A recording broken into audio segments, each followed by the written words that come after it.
Okay, there we are. Now I'm back on the edge. Now it's dropping. Ooh, fish on, Daddy! Oh, he's pulling out line. Oh, did I lose him? Oh. Oh no. Did I? Oh. A lot of fish here, Tom.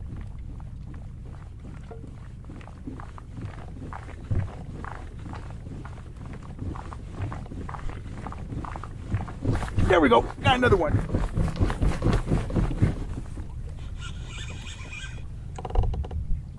Oh, I got another hit. Oh yeah, there we go. A lot of marks right there, guys. I hooked one, lost him, then hooked another one right away.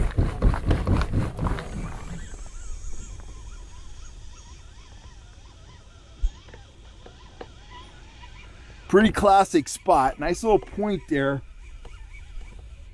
Comes out. We weren't marking a lot of fish. We got on that point, started seeing more marks. It got a little more cluttered, and then it was game on.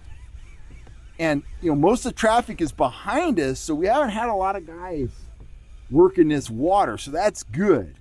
Anytime you can fish over fish that haven't been hit real hard, you're ahead of the game. Oh man, another horse.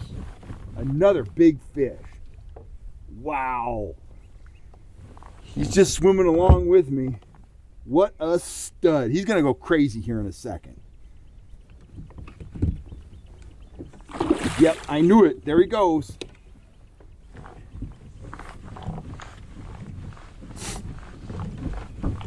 It's like, I do not like the looks of that fat guy in the kayak. Can't say as I blame him. Oh, power dive. He's safe though. I'm gonna let him go. I already got a fish in my kayak. Woo! He's nice.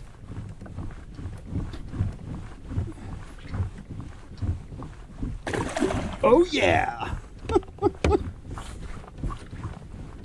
That's the Eagle Lake power dive right there. You gotta be about tired. See if we can get him facing up right here. Nope. He's like, I'm keeping my head down. I don't like the looks of you, sir. Now, it's critical when you're in a kayak to keep forward momentum. If I wasn't keeping forward momentum, this fish would be all over the place. But I'm keeping him in the sweet spot by keeping moving forward all the time. Now he's starting to flip a little bit. He's ready. He's ready. We'll lead him up here. Head up. He's getting tireder and tireder. Here he comes. Nope, he got a little more. Okay, we'll pick that line back up. You can tell whenever you're fighting a salmon or a trout and they're starting to flip a little bit, flip over in the water, it's getting to be time. Whoa. But he's not quite ready yet. Low water temperature, plenty of oxygen. They can put up some amazing fights.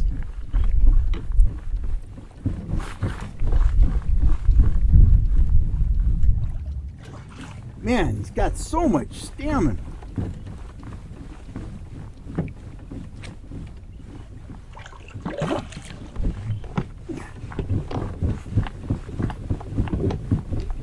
Just a battle.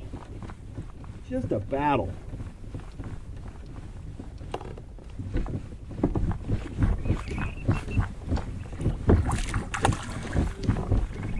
I'm gonna win this battle.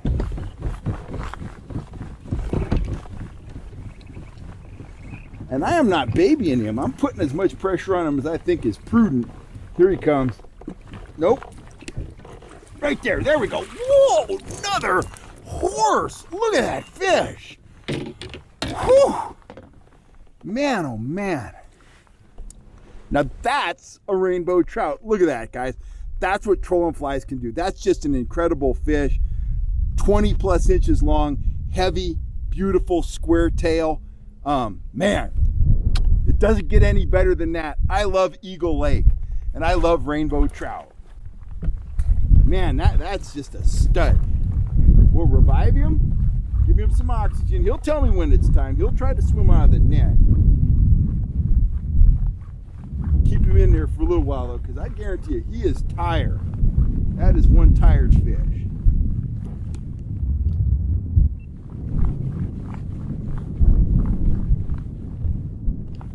Oh yeah, he's getting ready to go now. There he goes. Another happy customer. I'm blown away. I get comments and emails and calls all the time, guys asking me, you know, do you really use Leadcore? Why don't you use a downrigger? Stuff like that. I own a downrigger. I have a downrigger in my kayak right now. It's up in the forward storage compartment, and I use it sometimes. I have 2 power, electric Cannon downriggers on my Duckworth, and I use them too. But I'll tell you what, if the fish are within range of my Leadcore, say down to about 30 feet, I am very confident that I can outfish a downrigger with my Leadcore rigs. And there's 2 reasons for that. First and foremost, I catch more shallow fish, say fish in that 15 to 30 foot range on Leadcore than I do with a downrigger, and I think it comes down to stealth. Leadcore is very thin. It moves through the water and creates virtually no disturbance. Can't say that about a downrigger. You got all that cable in the water, it's vibrating, you have the ball in the water, and regardless of what it looks like on the surface, I can tell you from trolling in my kayak, that ball is oscillating, it's moving around. Now, sometimes, certainly that can attract fish, but I think a lot of the time, it scares fish and it puts them off the bite. Not all of them, but I've caught too many big fish on Leadcore that I just don't think I would have caught on a downrigger. I've experimented with both, and once again, if the fish are within the depth range that I can hit with Leadcore, Leadcore gets the nod because I catch more fish on Leadcore. I think another factor in the effectiveness of Leadcore is the fact that it's so convenient. It's easy for me to reel in and check my bait, see if there's debris in it. It's easy to get a lure in the water. It's easy and fast for me to reel in and change lures or change colors, change the presentation, and get it right back in the water. And this is especially true in the kayak. If I'm in a kayak, I need to pop the rod out of the downrigger, I need to crank it up, do what I'm gonna do, check the lure, put it back in the water, put it in the clip, put it back down there, and sometimes I'm reluctant to do that. So maybe I'm trolling around with a pine needle on my line for 30 minutes, because I just don't want to go through all that work when I'm trying to pedal, I'm trying to navigate, stuff like that. So I think the 2 factors at play that make Leadcore so effective, 1, stealth, and 2, convenience. More time with your gear in the water translates to more fish. We all know that. The more time you've got that lure in the strike zone, the more and bigger fish you're gonna catch. Now, there's a lot of different rods that you can use with Leadcore on the market, but there are very few rods that are designed for Leadcore fishing. And I've refined my hybrid Leadcore rig, down to the gnat's butt, so to speak. I've been fishing it for a long time, and I feel like I'm just getting it dialed in. And here's what I've been using. Now, Wes has been using a different reel, but I swear by these 5500 LCs, and I use, in terms of backing, I either use 20 or 15-pound braided line. I don't really care about that, use 15, you gotta use more backing.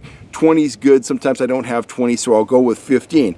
I don't go above 20, it's too thick, and I don't go below 15, it's too prone to break if I get hung up. So I put that backing on the reel, then I put on 3 colors of lead, and then I use 1 or 2 top shots. I have a shallow rod that I use to fish, primarily from the surface to 10 feet deep, maybe 15 feet deep. That rod has a 60-foot, 17 to 20-pound fluorocarbon top shot to a trolling swivel, and off of that, I typically run a 48-inch, 10-pound test or 12-pound test fluorocarbon main leader.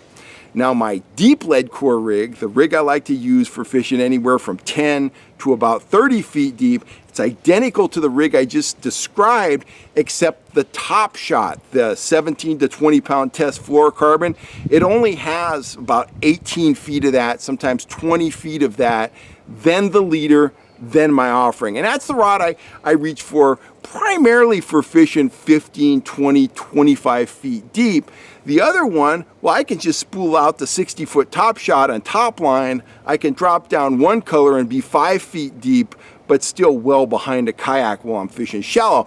And that's a system I run. And I won't get out my downrigger unless I have to fish below 30 feet deep. And then I pretty much need to use a downrigger or a diver. But until then, I'm going with the Leadcore. Now, in terms of rods, you know, our grandfathers, they used a giant reel and 10 colors of Leadcore and a super stiff rod. Well, you don't want a super stiff rod, but most of your, you know, standard trout and kokanee rods, they're just too whippy, they're too wimpy to use Leadcore, because when you got 3 colors of Leadcore out, you have upwards of an ounce of weight, even though it's spread out across the line. So check out the action on my Leadcore rod. It's got some play in the tip. It cushions the strikes, you get some play out of the trout, but it has a lot of backbone. It has a lot of power. It has power to handle the Leadcore line and a good sized lure, maybe a lure and dodger, but it also has the power to handle, you know, big hard fighting trout. And you've seen me catch them. You've seen me catch them at Davis and Elmanor and all over like that if you've been watching the channel any length of time. So to all the guys out there that ask questions about, do you really use Leadcore? Is it as effective as a downrigger?